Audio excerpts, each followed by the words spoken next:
గురుదేవ, ఆ మంత్రాన్ని రక్షించలేకపోయా. ఆ మాంత్రికుడు మరి ఆ మంత్రాన్ని రక్షించేశాడు. నేను ఆ మంత్రాన్ని సొంతం చేసుకోలేకపోయా. ఆ మాంత్రికుడు ఎన్ని రోజుల నుండి ఆ మంత్రదండాన్ని రక్షించాను.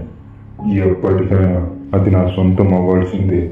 దానిని నేను ఖచ్చితంగా సాధిస్తా. రాళ్లకోడి అనే గ్రామంలో ప్రజలు చాలా ఆనందంగా జీవిస్తున్నారు. గ్రామం దినదినంగా మారుతూ వచ్చింది. గ్రామంలో మనుషులు కష్టాలు దోచుకునే జమీందారులు, దొంగలు, మోసాలు చేసేవాడు సంఖ్య పెరిగిపోయింది. ఒకరోజు జమీందారు కొడుకు తన భవిష్యత్తు గురించి ఆలోచించి గ్రామంలో మార్పు కోసం తన సొంత తండ్రితో పోరాటం చేశాడు. నాన్న, మీరు చేసే అన్యాయాలు, మోసాలు ఆపేయండి. అలా చేస్తే ఈ గ్రామంలో భవిష్యత్తు తరాలు జీవితాలు అనేది మిగులుతుంది. మిమ్మల్ని చూసి గ్రామంలోని వారంతా చెడిపోయారు. మార్పు మీ నుండే మొదలవ్వాలి.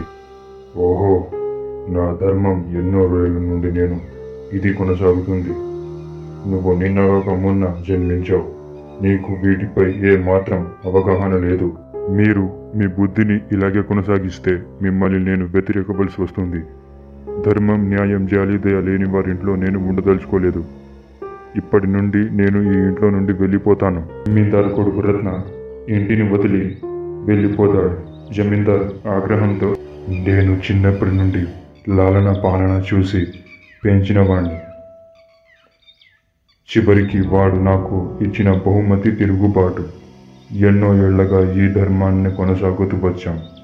అలాంటి నా కొడుకు ఈ ధర్మానికి వ్యతిరేకంగా పోరాటం చేస్తాడంటే కన్న కొడుకైనా సరే కనికరం లేకుండా శాశ్వతంగా మూసివేస్తా.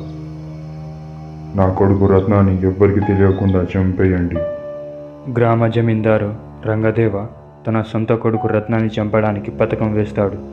ఈ విషయాలు ఏమీ తెలియని రత్న తన స్నేహితులతో